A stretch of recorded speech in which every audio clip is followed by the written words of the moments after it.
On this episode of Narcissist Apocalypse, we talk with an abuse survivor named Angelica.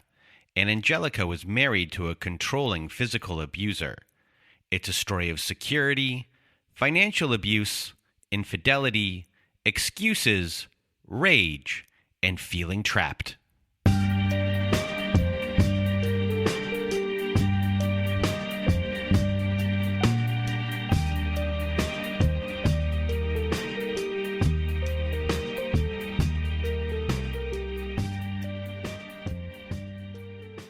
Welcome to Narcissist Apocalypse, everyone. I am Brandon Chadwick, and with me today we have Angelica. How are you? I'm doing well. Thank you for having me on. Well, thank you for being here. And if you want to be a guest like Angelica is today, please do go to our website at narcissistapocalypse.com. Top of the page, there's a button that says guest form. When you click on that button, it takes you to our guest form page. And there you can read all of our instructions and either send us an email at narcissistapocalypse@gmail.com or fill out our guest form and press the submit button. And please do send it in the format that we ask for. And today there is also a content warning for this episode as we do discuss sexual abuse in this episode. We discuss physical abuse in this episode as well. And there is also a section where it's like a combination of both. So that is your content warning for this episode. And today you're going to hear Angelica's story. And Angelica's story it's not over. It is still ongoing in the sense that there's going to be divorce proceedings, and we're going to eventually have Angelica back on the show. But just a really big thank you to Angelica for being our guest today and sharing her story. And I'm just going to get out of my way and your way. Angelica, the floor is now yours. Okay. Thank you again for having me. I have found it really helpful to hear the stories of others. So I'm hopeful that maybe hearing my story will help someone else. I guess I will start with my background and my childhood and tell you a little bit about me and where I'm from. I have a wonderful, wonderful family. I am the youngest child in my family. I have two older siblings. I'm 34.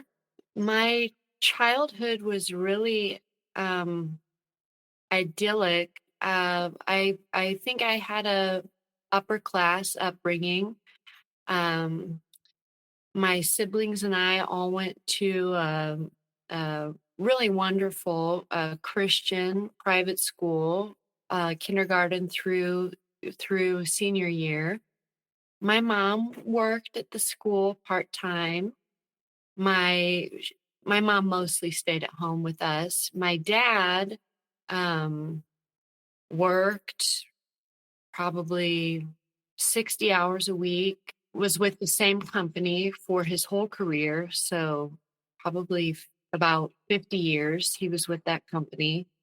Did very well. And my parents both were and are, I just was with them last night for Thanksgiving. Wonderful, wonderful people. I'm adopted. Actually, I was adopted at birth. I'm the only child in my family who's adopted. So my siblings are my parents' biological children.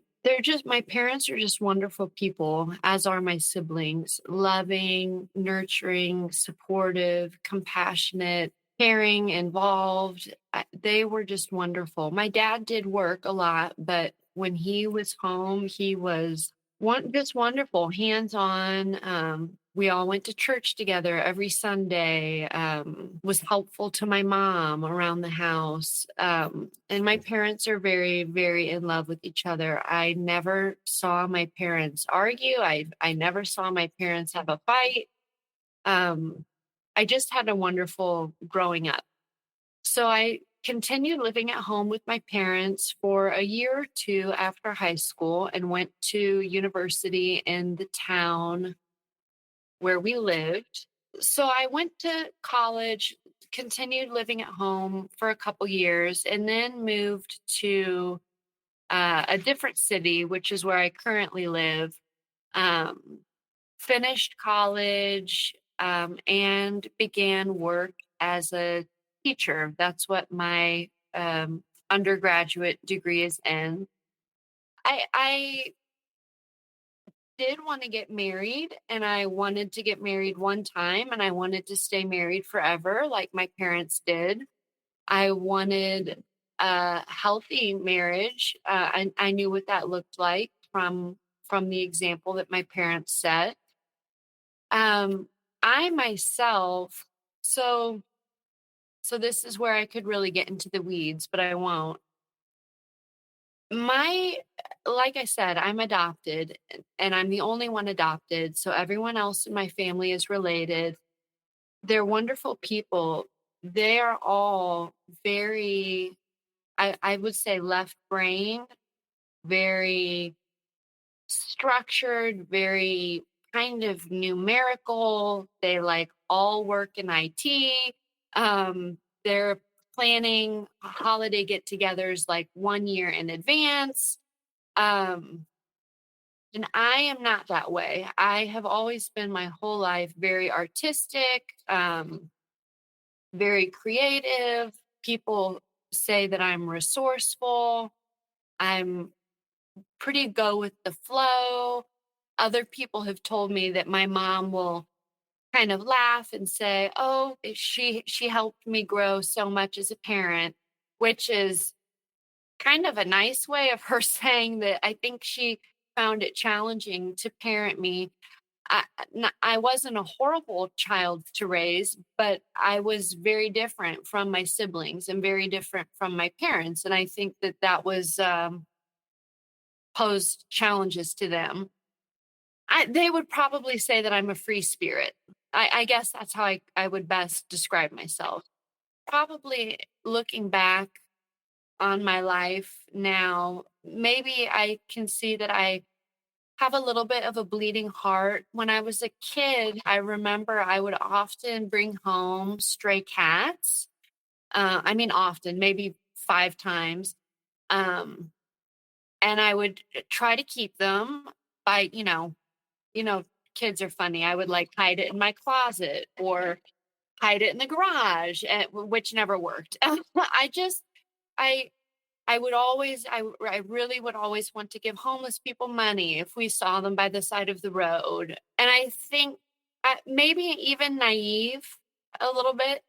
Hindsight's 2020. Looking back, I think that I have a tendency to really want to see the best in people, even if the red flags are there. I That's just how I'm wired. So you started teaching, and then you met a person who the story is not about, but they were also an abuser, and you eventually had a child with them. So, what happens from here? It was at the gym that I met a man who I got into a relationship with, was very much in love with, thought that I would marry. Um, and we had a child together. We were not married. And when my daughter was almost 1, this man who was my partner, my boyfriend, and we lived together, we owned our home together, cheated on me. And in an argument about the cheating about a month later, he was physically violent with me. And I ended the relationship then. I pressed charges. I I left at the encouragement of the police. I got a restraining order that day. Um, and that relationship was over. We went through the courts and adopted a parenting plan. We have joint custody of my daughter, although she's with me probably 95% of the time. And my daughter's 7 now. So I was 28 when when we split. I was 27, I think, when I had my daughter, 28 when we split. And then I continued working and I was a single mom. So now you are a single mom and you've already experienced physical abuse, and then you eventually meet the person that this story is about. So take us through how you met this person.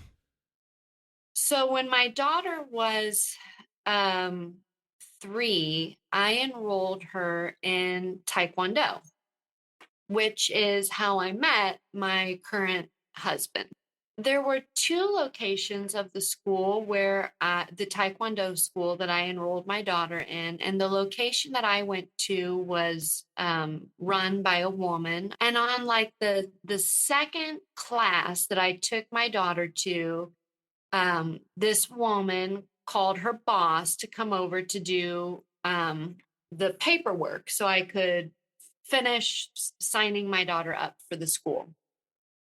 So this gentleman came over. This was the gentleman who I would end up marrying. And I don't think I'll ever forget when he walked in the door really fast. Big energy. He got there really quick.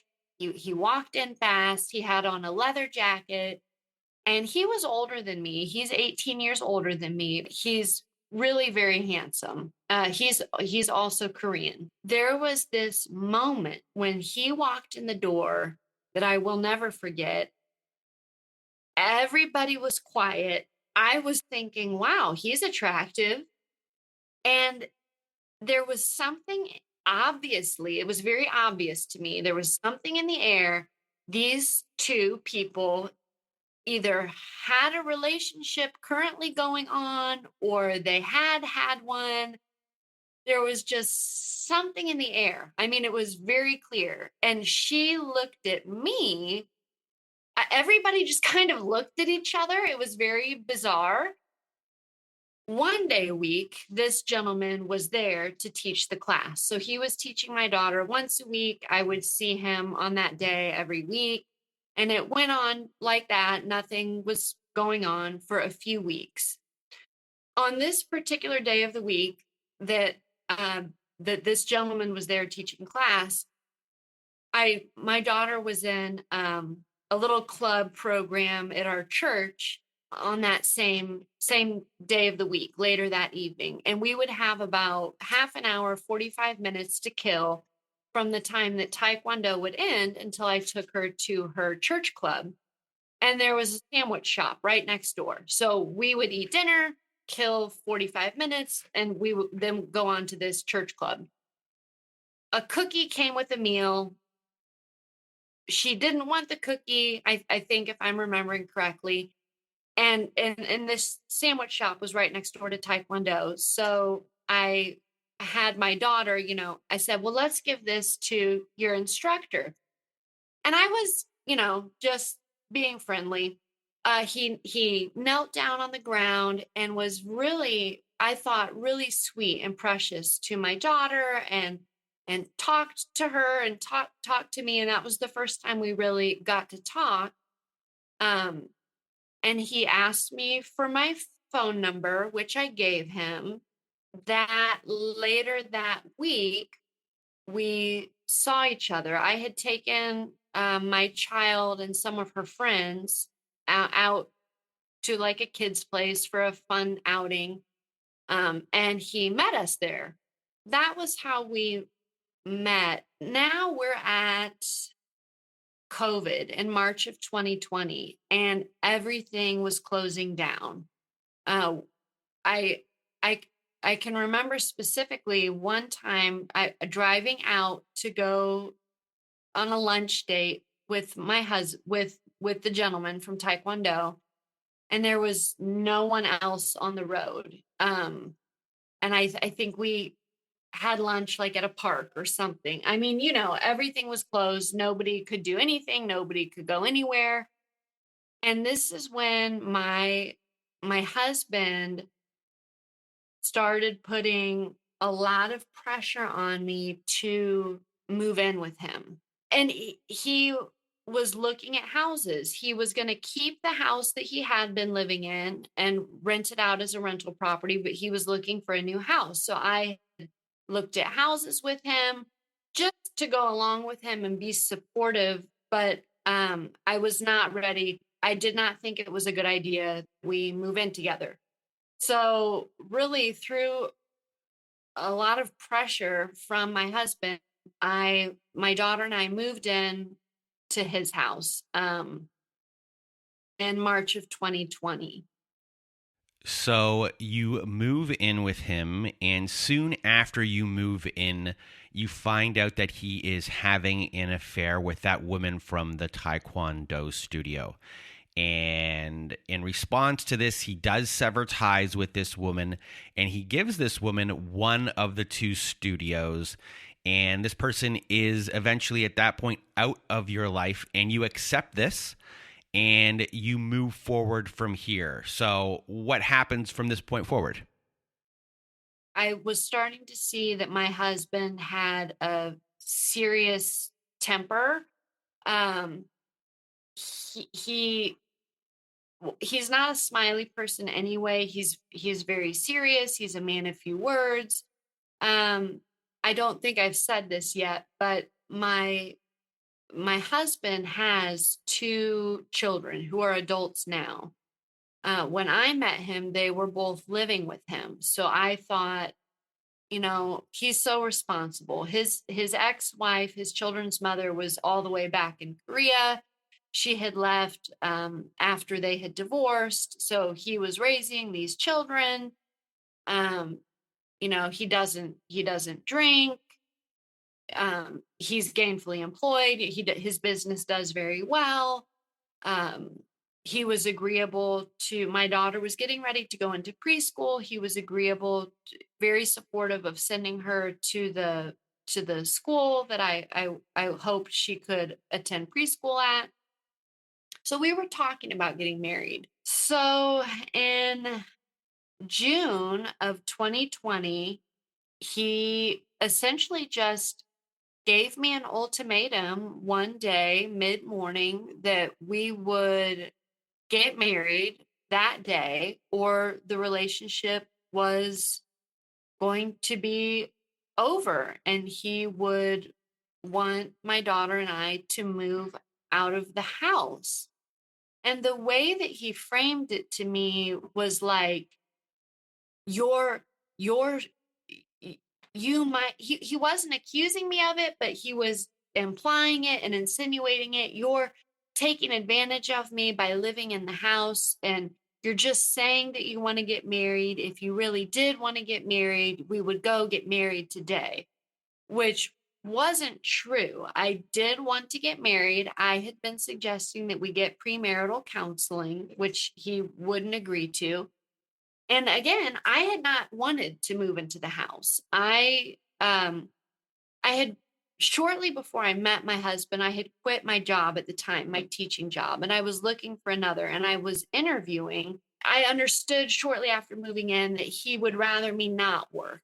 And I felt like he was very supportive of me being a stay-at-home mom, which I thought was really wonderful. I mean, I'm a teacher. I love children. Um, and that would be great if I could stay at home with my daughter. She wasn't even in preschool yet. So anyway, I bent to his will, and over, I think it was either a Tuesday or a Thursday, we got Chipotle and we went to a little justice of the peace shop and got married.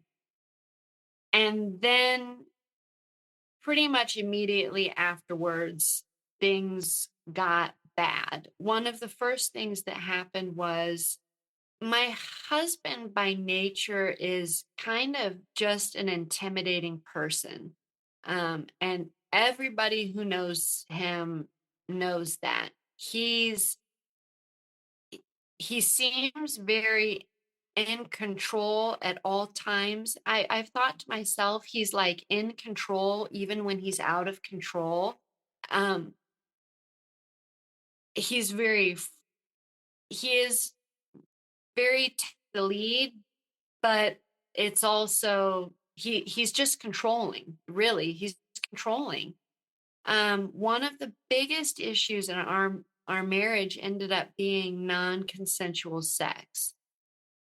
At the beginning of our marriage, I was, as a normal person would be, completely shocked and absolutely did not accept, was not going to accept being forced to have sex when I didn't want to. And we had an otherwise plentifully active sex life. I mean, by normal relationship standards, that it would ever be okay to force someone to have sex, but it was too much. It was all the time. It was multiple times a day. Shortly after getting married, I learned that I could not say no, which I didn't accept. And I would say no. In one of these encounters, and this was in August of 2020, we were on our bed. I did not want to have sex right then.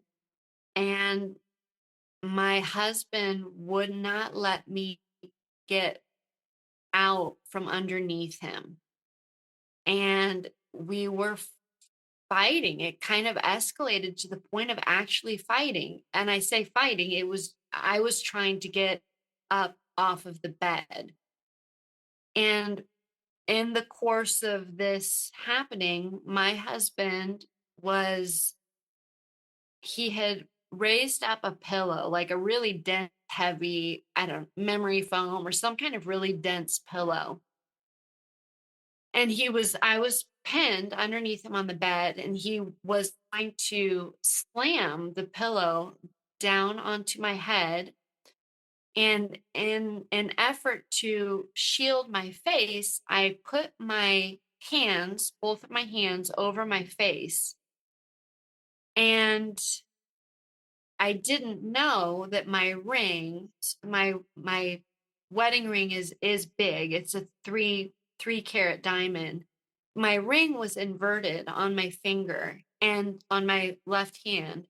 And when my husband hit me with the pillow, I heard a pop. And I've never seen stars before. I don't know if you've seen stars, Brandon. You do. Okay. Your vision completely blacks out, and it is just, as the saying goes, you see stars, white and yellow stars.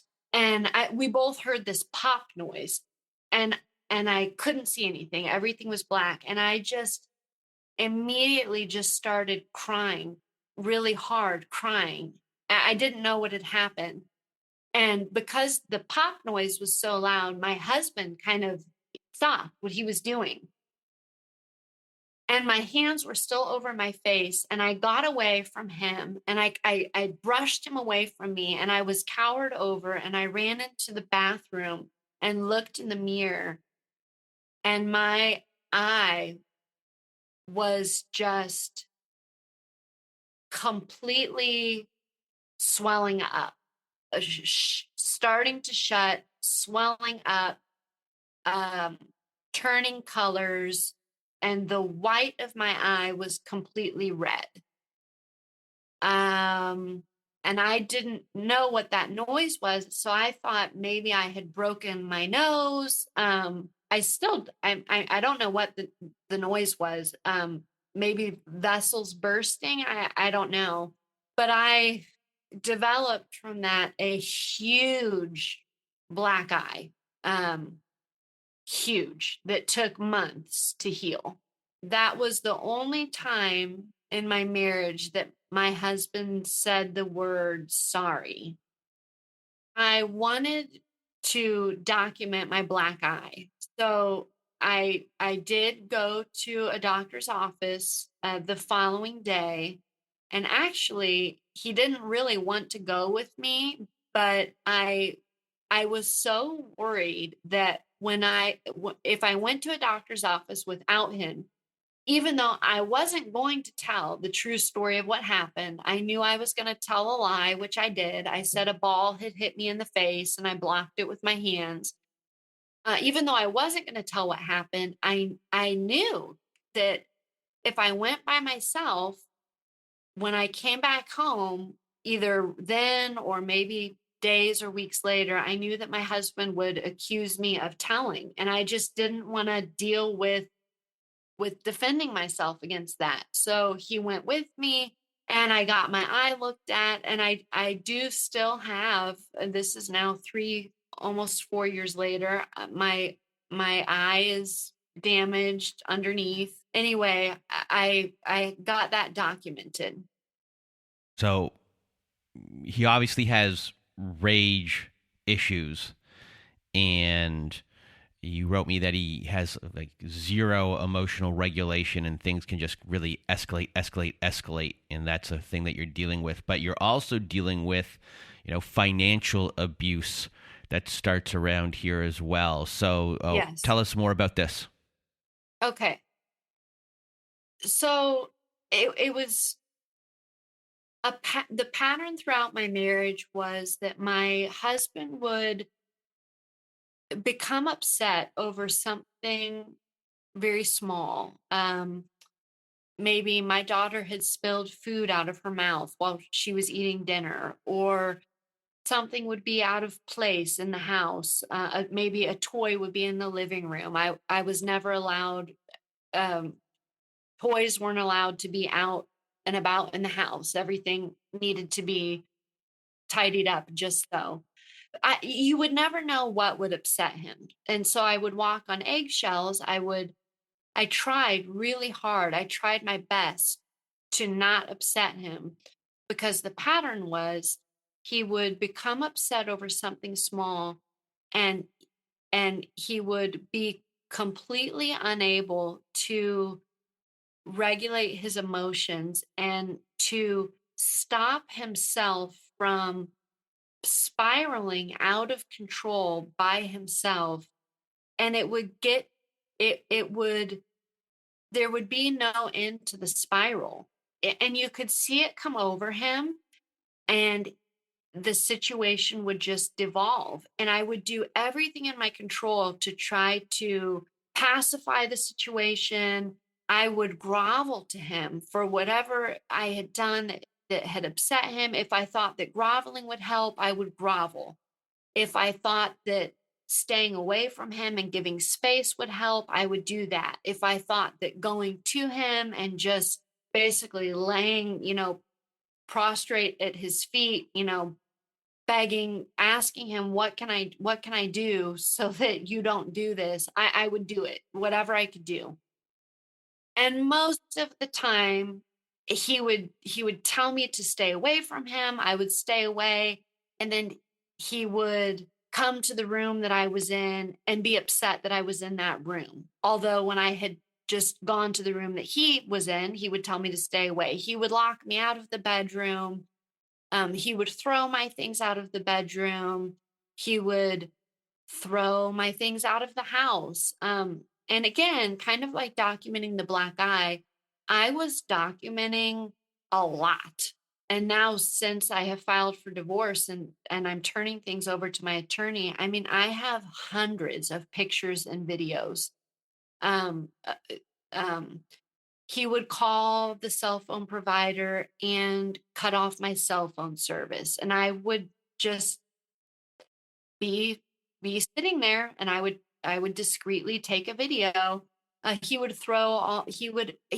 constantly bag up my clothes into trash bags and either throw them out of the room of the house over the second floor balcony to the first floor. He would throw them out the front door to the house.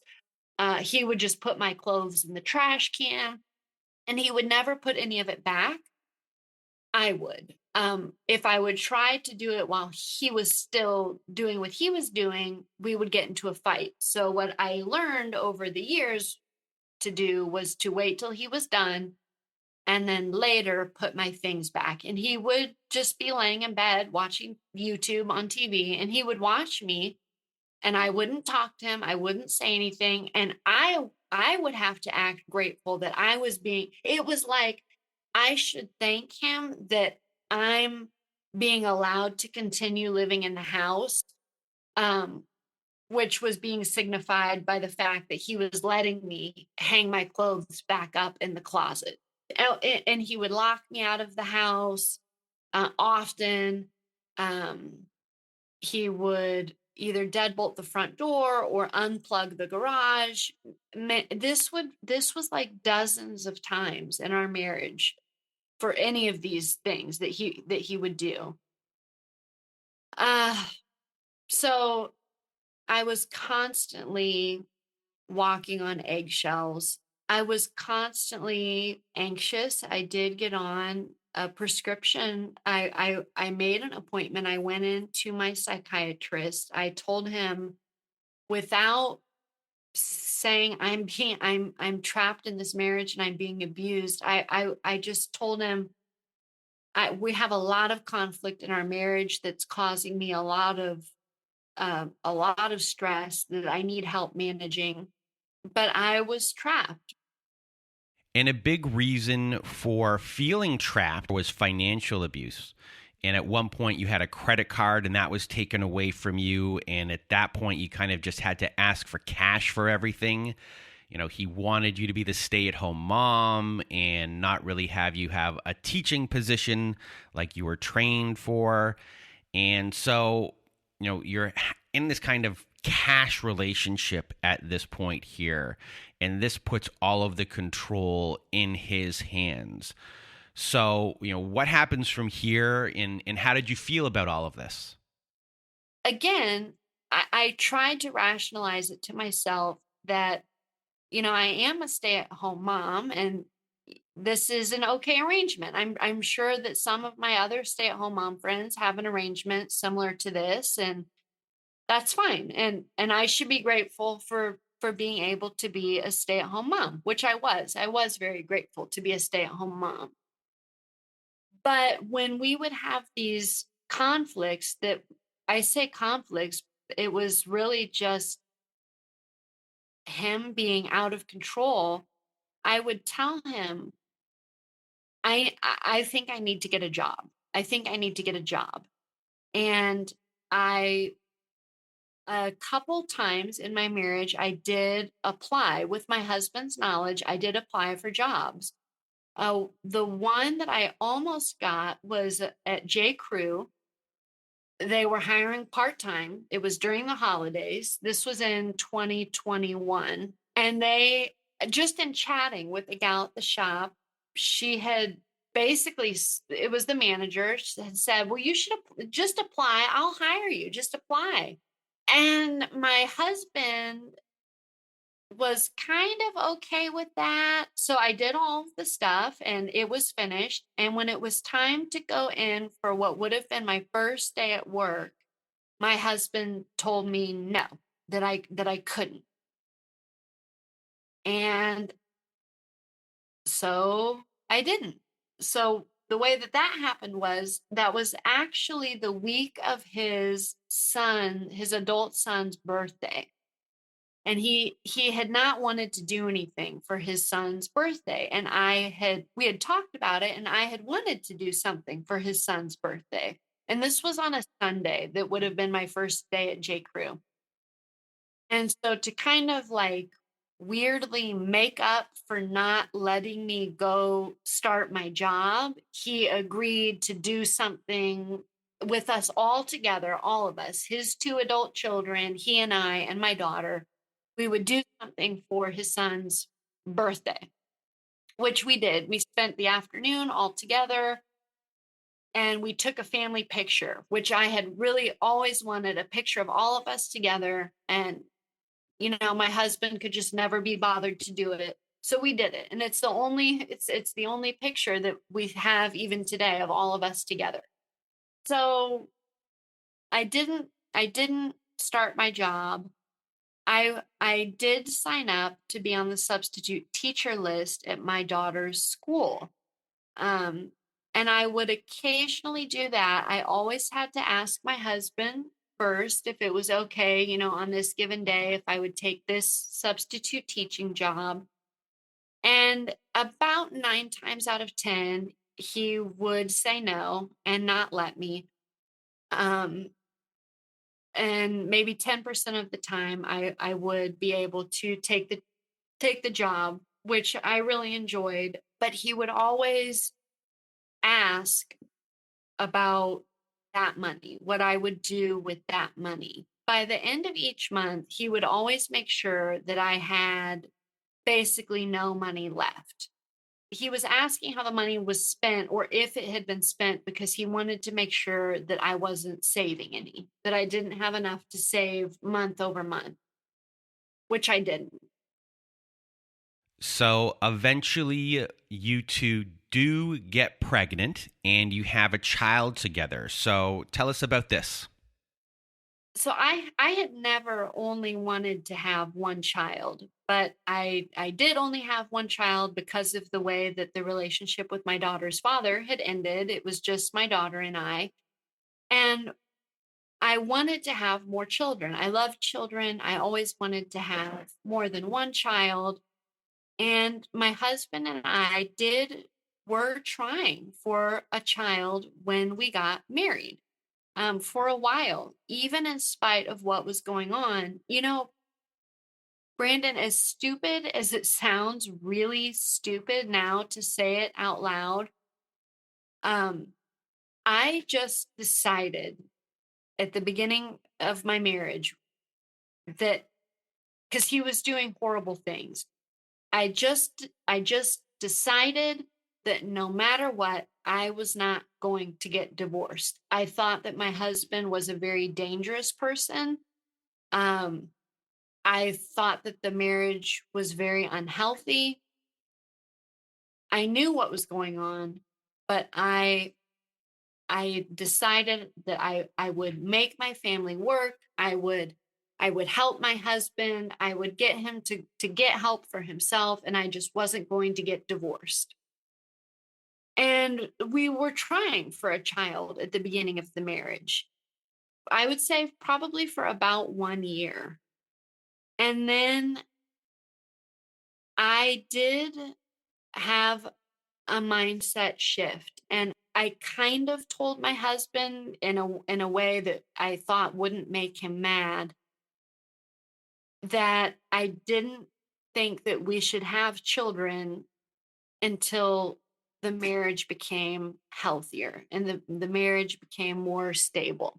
And I tried to be really positive, like I did think that the marriage would get in a better place with some work and time. Um, and he just brushed me off and said, "No, if we were going to get pregnant, we would have already gotten pregnant. It's not going to happen. It's not going to happen." Well, I did get pregnant in October of 2022.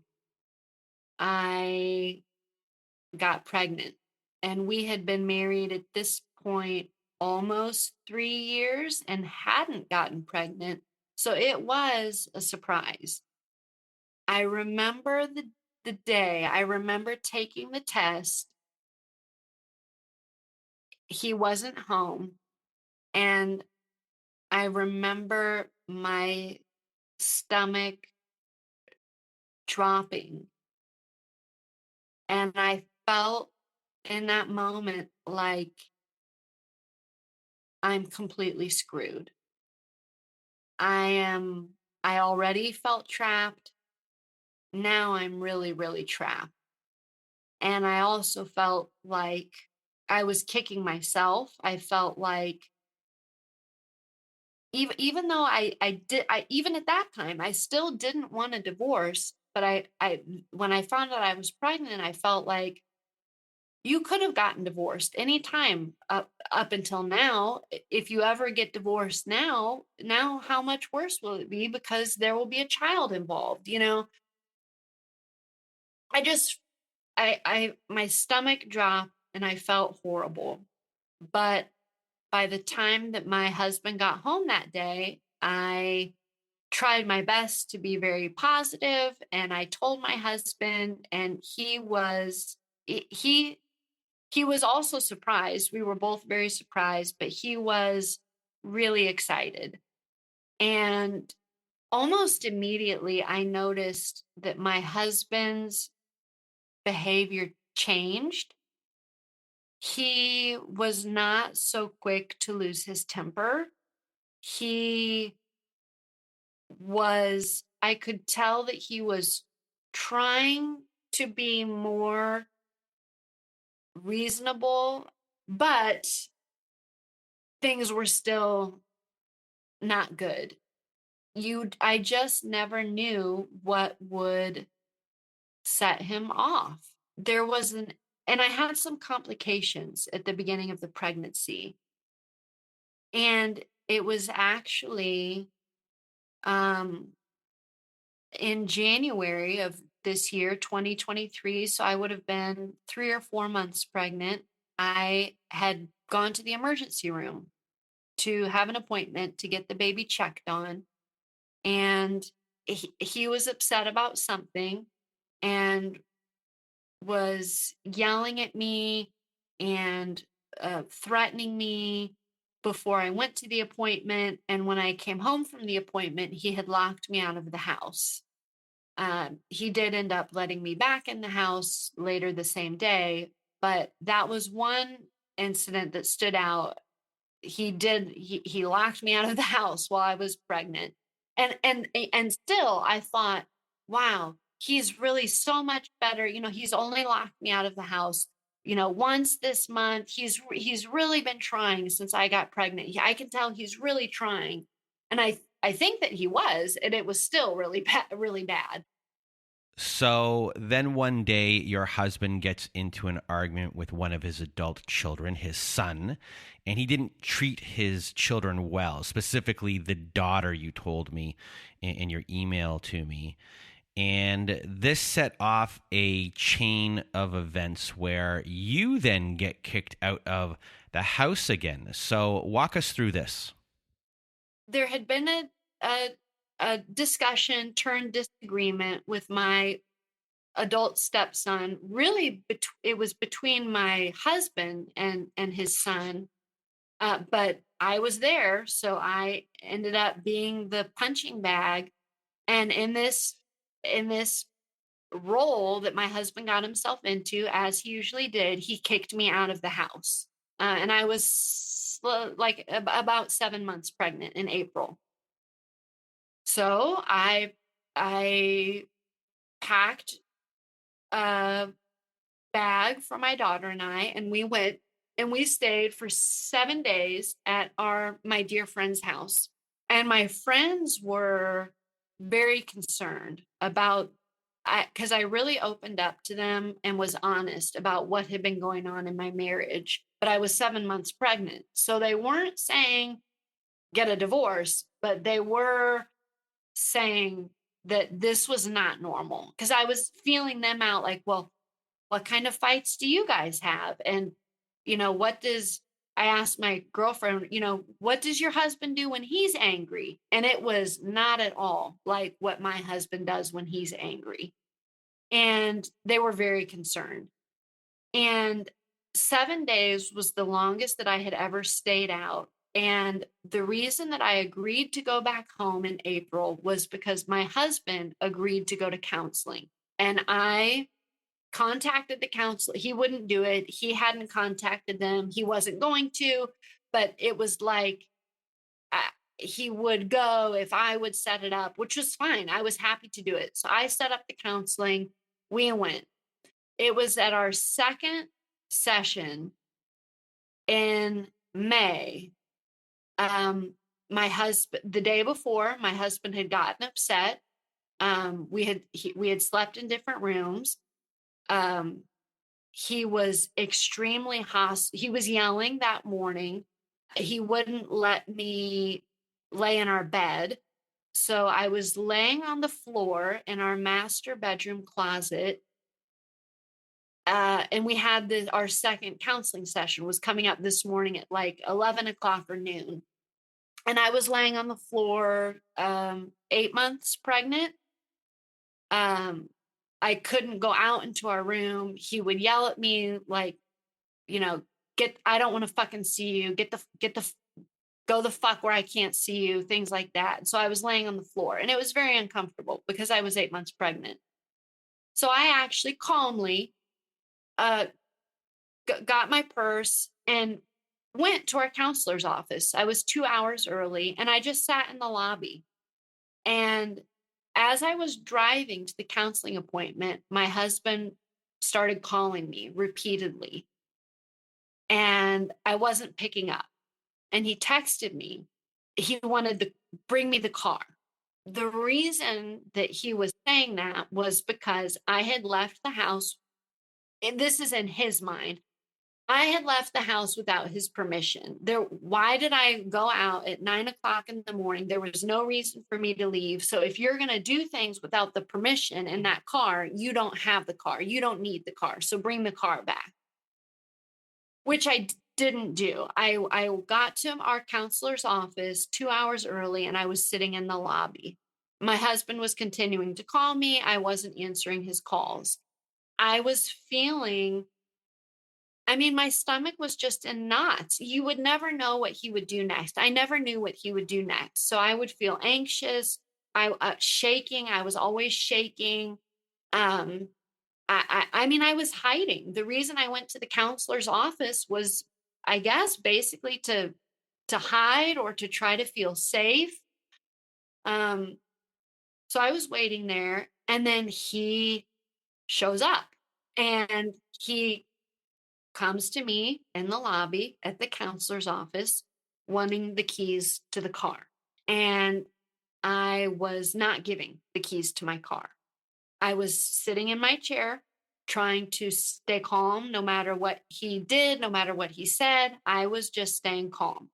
But he was escalating to the point that our counselor opened her door and asked him to quiet down. He said basically some kind of open-ended threat like, we'll deal with this later. I'll get those keys later. And he left. I stayed there. He came back for our counseling appointment. And the counseling appointment did not go well. The counselor basically said that this is abuse. What's going on in your marriage is abuse. And I will no longer see you two together as a couple. I'm happy to see both of you separately. If you want the marriage to improve, your husband needs counseling on his own. But I can no longer see the two of you together. And this is an abusive relationship. So I deferred to my husband. Well, I'll do whatever you want, because I really, really wanted continued counseling. Do you want to continue seeing her? Do you want me to stay with her? And he kind of begrudgingly agreed to just continue seeing her. I think he didn't want to start back at square one with a new person. So we agreed he would keep seeing her. I would see a different provider there at that office. And that was the end of the session. I was scared to go home after the session. So I went and parked the car in a parking lot that was on my route home for an hour just to kind of calm down. And at this point, it was almost time to get my daughter from school.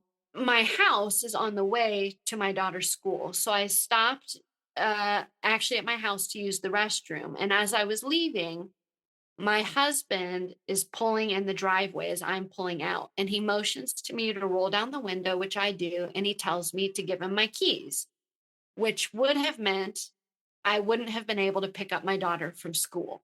He wasn't going to give me any other keys. The point was, you don't get to drive a car, basically.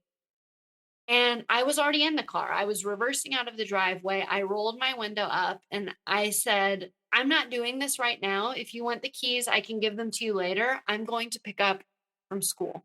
And so I left and he followed me. And I have to get on the highway to get to my daughter's school. He got on the highway and he was following me and he was calling me repeatedly, just calling. And I was scared to pick up the phone, so I didn't. And I took off. It's a fast car, I guess, ironically. I I sped away. I sped away. I got off an exit that wasn't my exit. I lost him. I called my daughter's school and I told them that they needed to put my husband on the no pickup list because I was afraid that he was going because I wouldn't give him the car in his mind, the way he thinks, even though the car wasn't important to me. I wasn't keeping the car because it was important to me. In his mind, he loved the car, or he wanted to take away something from me that was important. I was afraid that he would go to my daughter's school and take her. And I called the school and I said, my husband is unstable. I'm afraid that he might be coming to the school to get my daughter. Can you please put him on the no pickup list? Which they did. I went to the school. I got in line. I got my daughter. I turned the location off on my phone. And then I went to the park and I turned the location off on the Tesla. I went to the park after school and my husband found me there that means that he was looking for me. It was after about an hour we had been at the park. He found me there and he did take away my keys.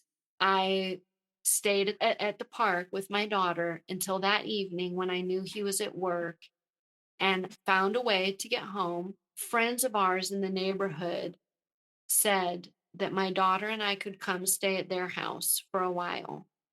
And so we did. I packed up bags for us and we took our pet as well.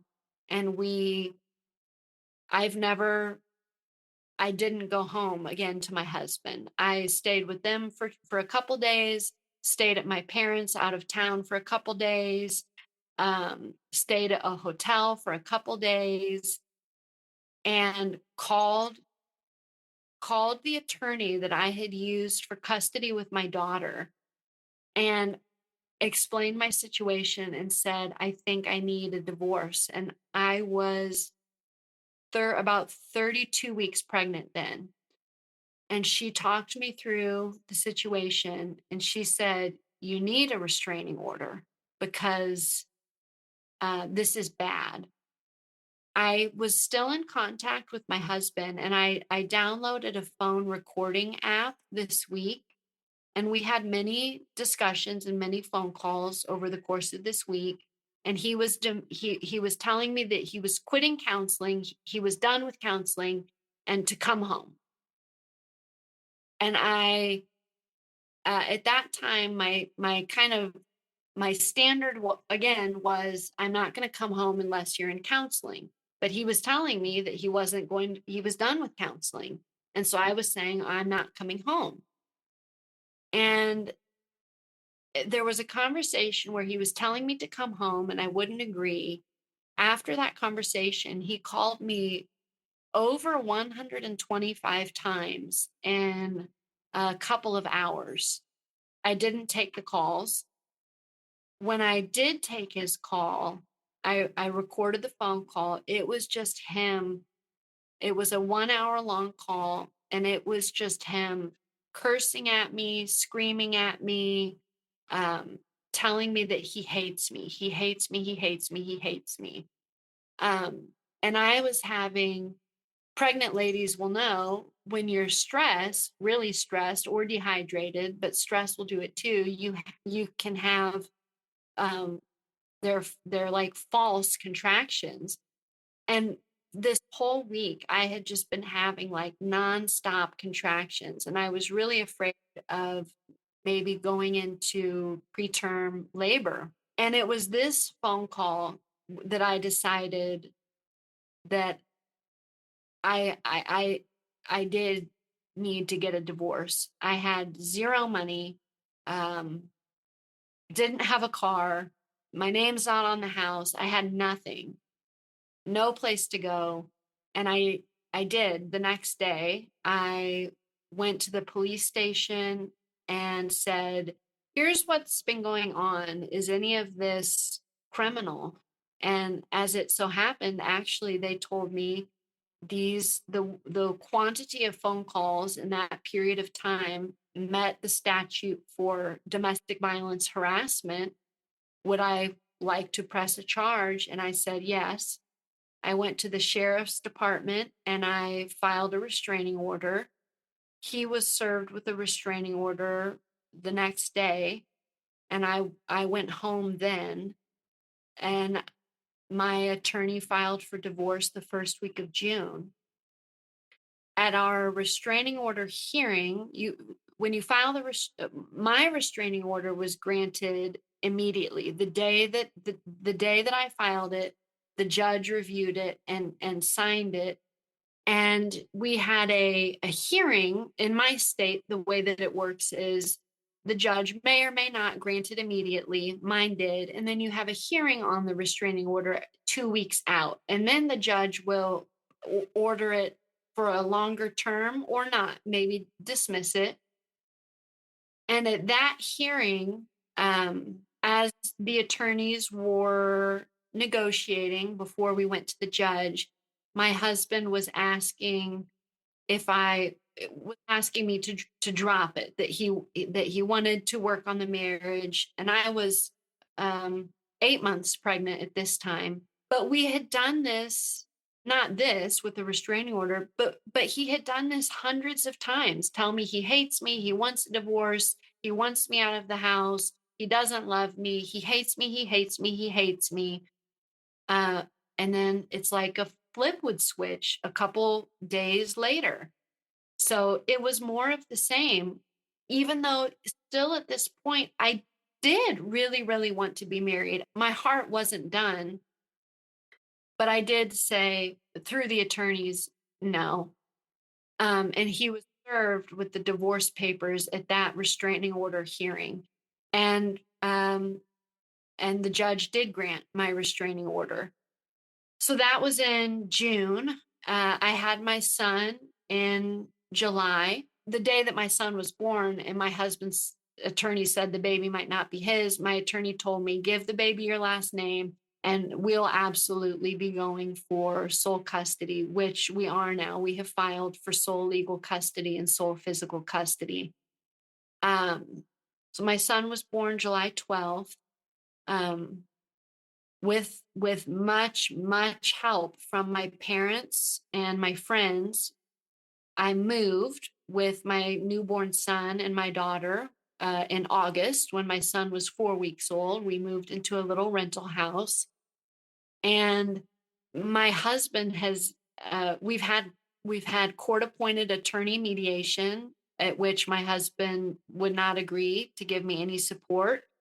We've had one hearing so far with our judge. The judge told him to start providing support, and he has not. All this while, since May 3rd, my husband cut me off from, well, I was never on any bank accounts, but of course there was no more cash, all of our living expenses and needs have been paid. That's been money lent to me by my parents. The attorney retainer was paid by my parents because, of course, I couldn't get work when I was 8 months pregnant or 9 months pregnant. Couldn't really work when my son was a newborn. I have recently gotten a job in social work that I've started now, but even with all of the income from my work, I'll still need support, which thus far my husband's not agreeing to provide. As I reflect back on my marriage, it's hindsight is 2020. It's clear to me now that I should have upheld my boundaries and resisted the pressure to move so quickly, the pressure from my husband at the beginning of the relationship. I saw red flags. I had gut feelings that I explained away. There was a lot of cognitive dissonance going on in terms of me seeing behaviors from my husband and being concerned, but at the same time, I was telling myself that he could change, that no one would want to be that way. So, with a little bit of help, he would want to improve his own self and improve his relationship skills. And I guess in hindsight, I would listen to listen to my gut, follow my instincts. Yeah.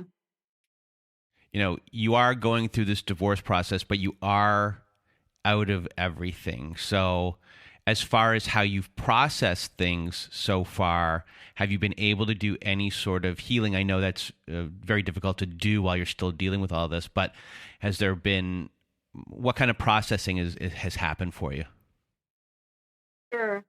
Well, as hard as it has been, and it's been hard. I mean, in the span of 8 weeks, I filed, got a restraining order, filed for divorce, had my son, moved with the newborn in the summer when it's very hot in the Midwest, and my losing the family that I really, really wanted and really thought that I would have. It's as hard as that's been.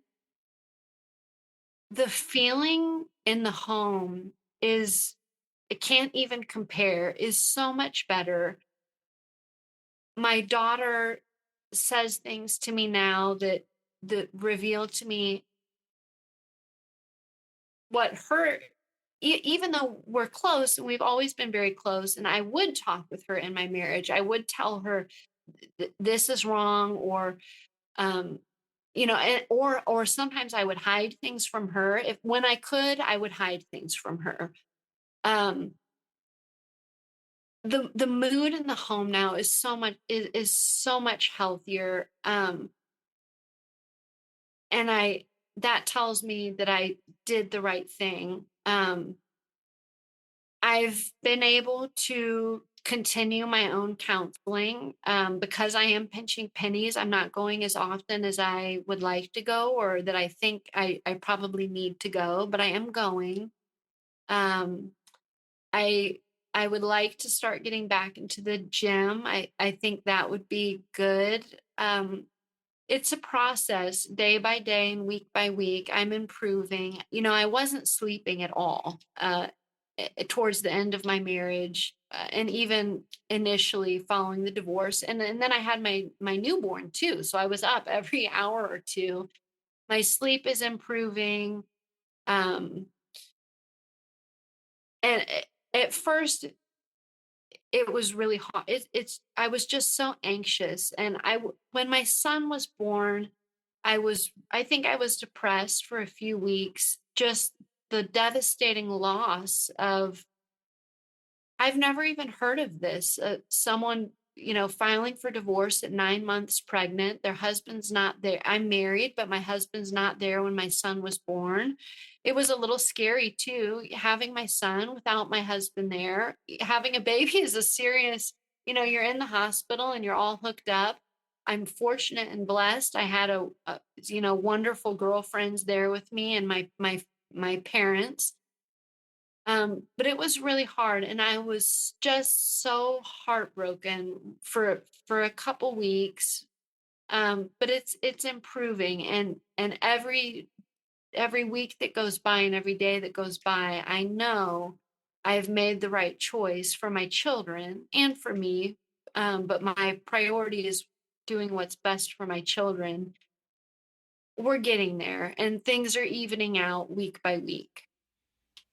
Well, Angelica, I really want to thank you for being here with us today, sharing your story. I know you're going to help a lot of people. You've been through a lot, and you're going to be going through this process, this divorce process as well, and dealing with, probably a lot of stuff that's going to be able to help people in the future as well through that experience. And hopefully we'll have you back to talk about that when it is over. But just a really big thank you for being here with us today and sharing your story and, being you.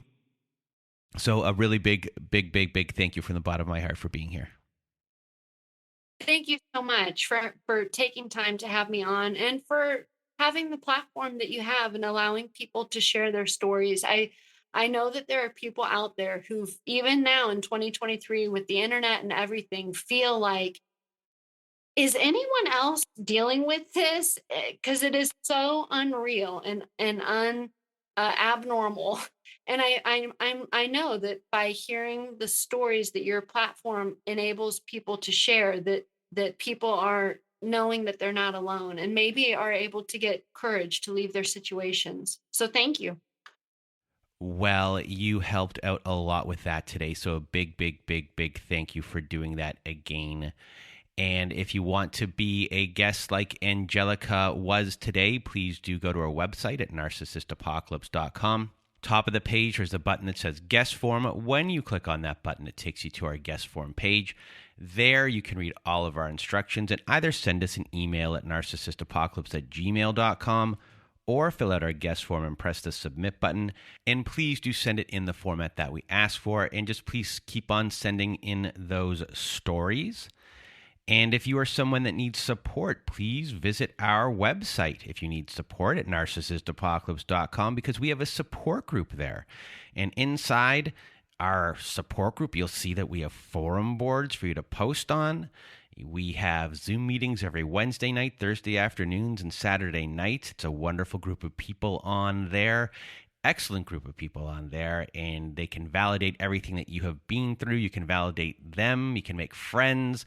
So just go to narcissistapocalypse.com, top of the page, click on that support group button, and we will see you there. And we have a friend of the show called domesticshelters.org. So if you need more support, go to domesticshelters.org. Domesticshelters.org has articles and resources to help you make sense of what you are dealing with.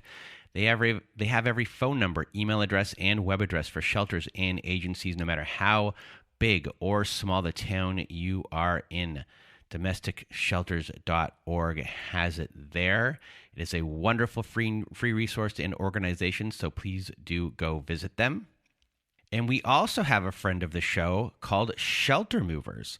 And Shelter Movers can be found at sheltermovers.com. And Shelter Movers helps survivors of domestic violence transition to a better and safer life. It is a volunteer organization, a donor-supported charitable organization as well. It is currently only in Canada, but they're looking to expand in the United States. And what they do is they help coordinate moves for people who are getting out of domestic violence and coercive control. They also help get all of your things out of your home into storage, all of your belongings into storage, and they can do this for your pets and livestock too. It is a wonderful organization. And if you just need help from them or you just want to donate to them, please go to sheltermovers.com. And that is it for today's episode, for today's survivor story. So for myself and Angelica, we hope you have a good night.